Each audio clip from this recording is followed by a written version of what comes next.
Everybody, it's Paul Ramsey, and I'm joined today by Carol Denicker, who is presenting at the 2017 NGH convention. And Carol is going to be talking with us today about attracting more clients, earning more money, and succeeding more often with multiple options for tobacco cessation. That's a mouthful, Carol. That's a How are you? I'm very good, and thank you so much, Paul, for doing this. You're very welcome. For all of us. Start us out with telling, for folks who maybe have never met you before or found you before, just finding this video at some point in the future. How'd you get into hypnotism? Well, I'd always been interested for as long as I can remember. And it was in the late 80s, early 90s, I started to look for training.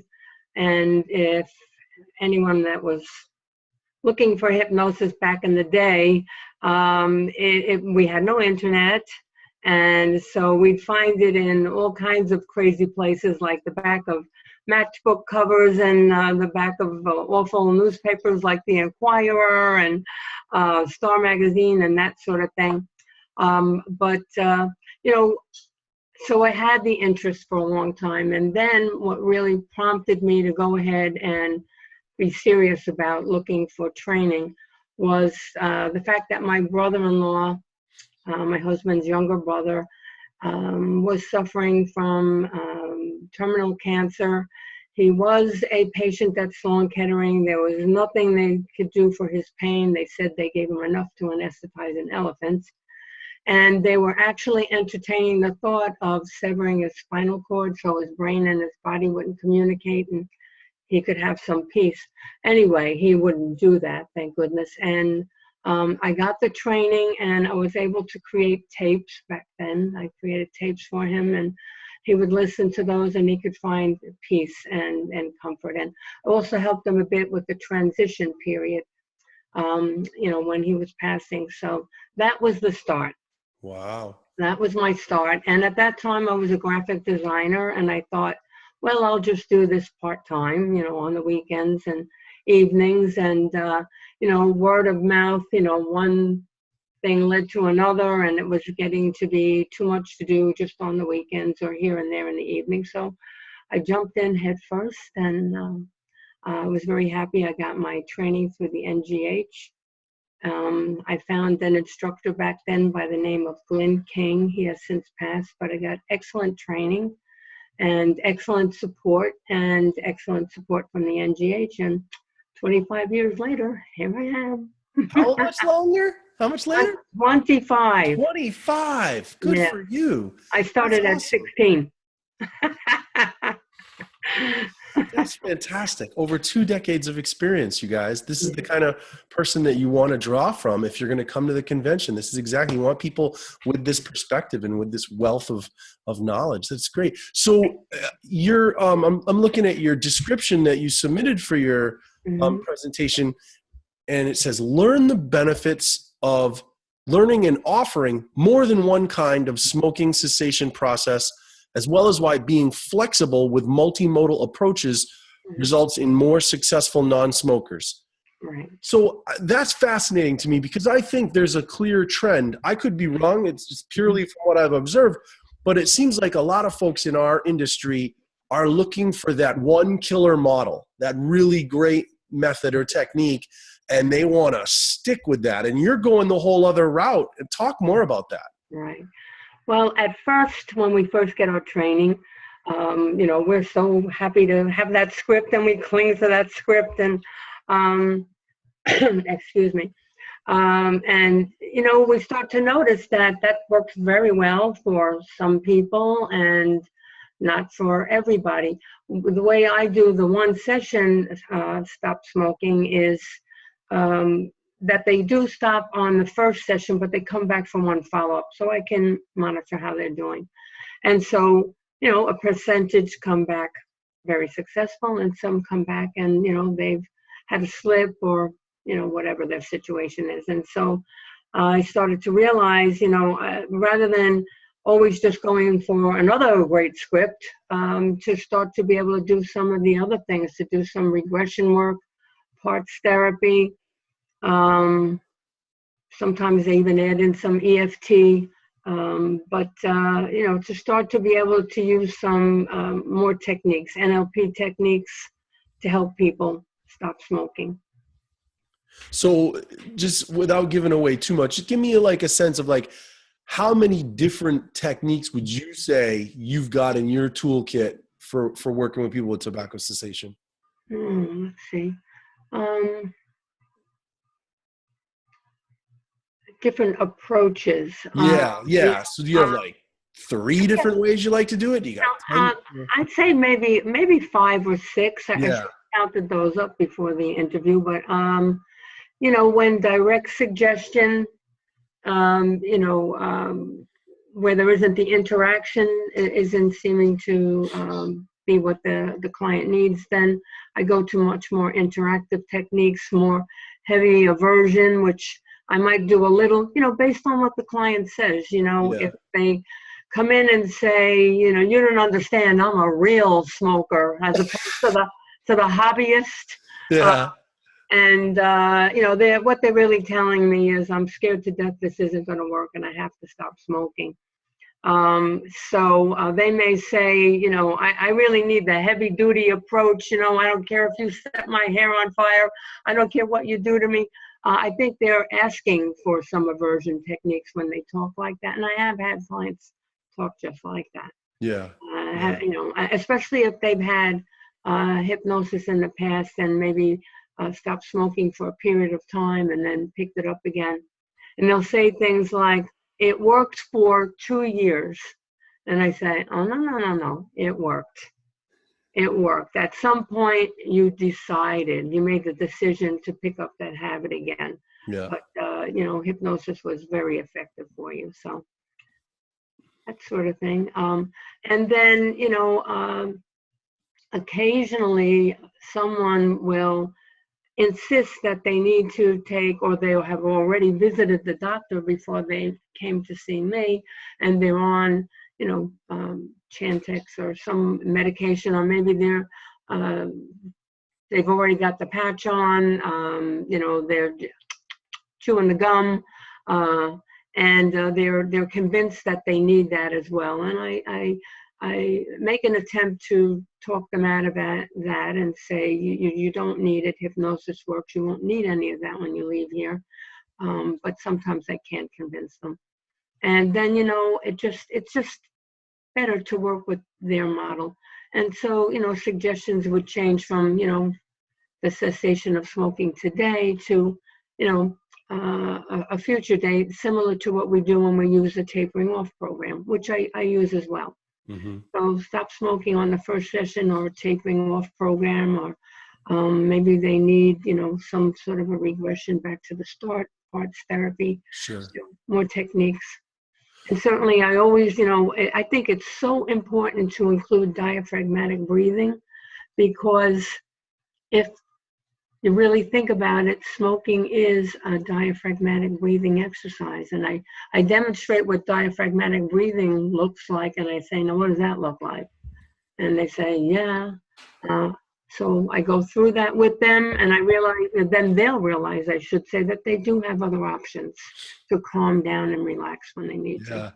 Self-hypnosis. You folks who are watching this, whether it's a month from now or 10 years from now, and you find this video, that's a huge gem that Carol just gave you right there. That's a huge, whether you're getting into hypnotism or whether you just are looking for information about how to quit smoking, that's a huge thing. Breathing, stress relief, diaphragmatic breathing, and the relationship that it provides to smoking. Huge thing. Yeah, that's great. That's great. Yeah, absolutely. In your session, Carol, will you, I don't want to assume, will you break down for people how to figure out when to use the one approach versus the other approaches that you like to use? Is there a way that you can do that, or have you found that you just have to try different things? Well, I think it's very important to take into account what the client is saying to you. One of the first things my teacher back in the day, 1993, he told me was, you have 2 ears and 1 mouth for a reason. Listen to your client. You know, if they, listen to what they're saying, they're going to tell you the problem, they're going to tell you the solution, just listen to them. And so I do that. And I think I take a good long time for the intake, maybe more than some people do.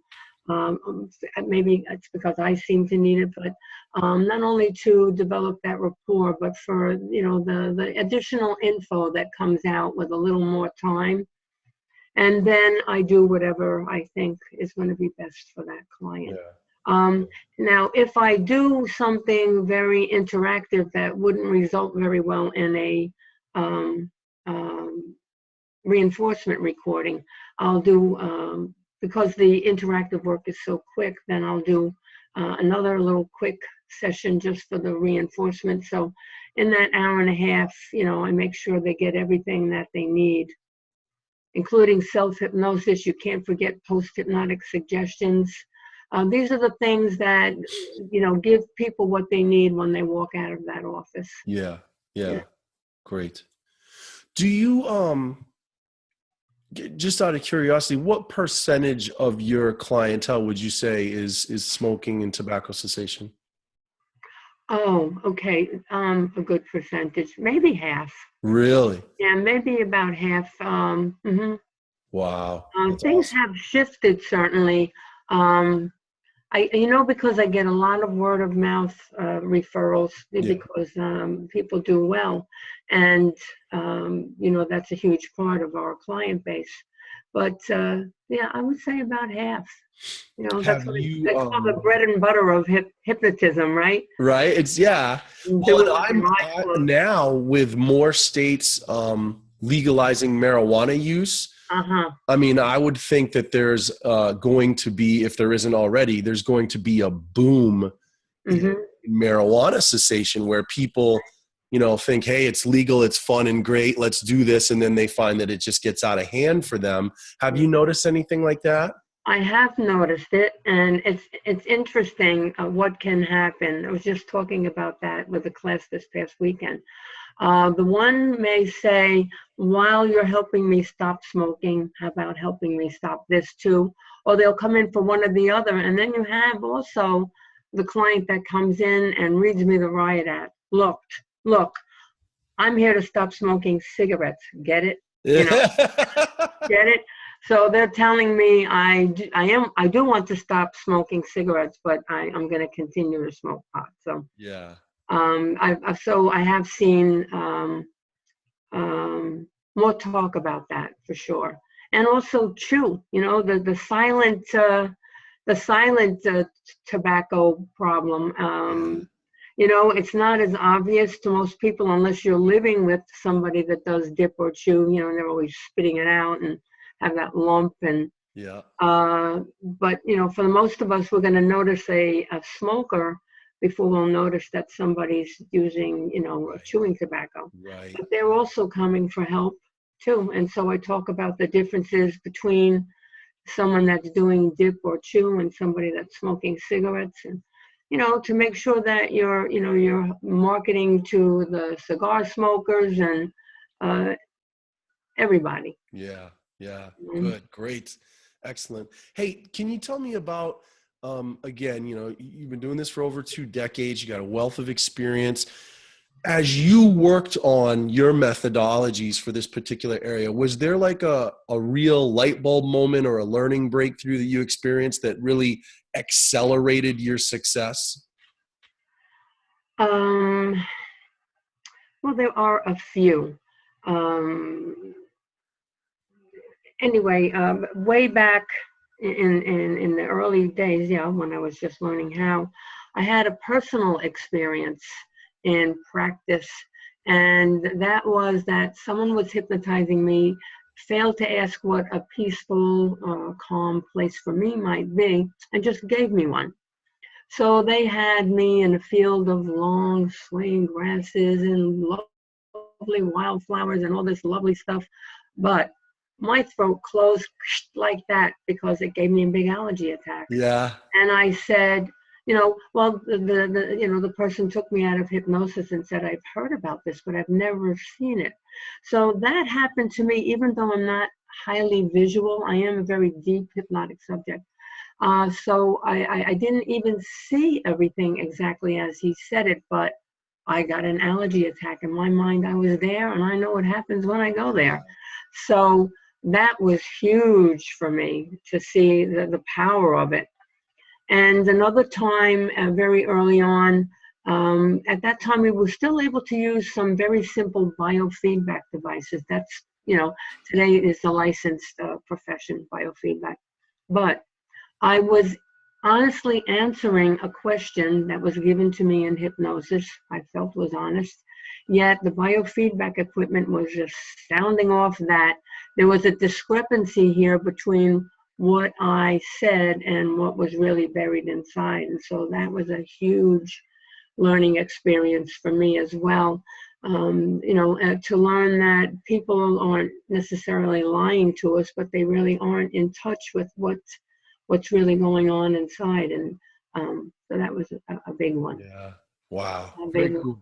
Thank you for sharing that. one. Thank you. If people want to learn more about you and what you do, what's the best way for them to do that? Well, I have a web with several websites, and I have a social media presence. I do blogging from my website, and all the typical places, I guess, you could be found. So if they Google you, they're going to find you. You betcha. You betcha. Awesome. Some people say that's all they can find, that I've got a little bit hoggish about it, but I don't know. That used to be a presentation I did years ago, about how to be easily found on the internet when that was kind of new. And it was, I did such simple techniques early on, and they worked well for me, and they're still working. Cool. Yeah, you Hey, can just one last reminder to everyone. So it's on Saturday, August 12th, and it's in the 11 a.m. to 1 o'clock time slot. Okay, you guys? And it's attract more clients, earn more money, and succeed more often with multiple options for tobacco cessation. Don't get stuck in a one-size-fits-all approach with Carol Denicker. Carol, thank you so much for making time for me. And thank you so much for doing this for us. You're welcome. I'll see you in August. Okay. All right. Bye-bye.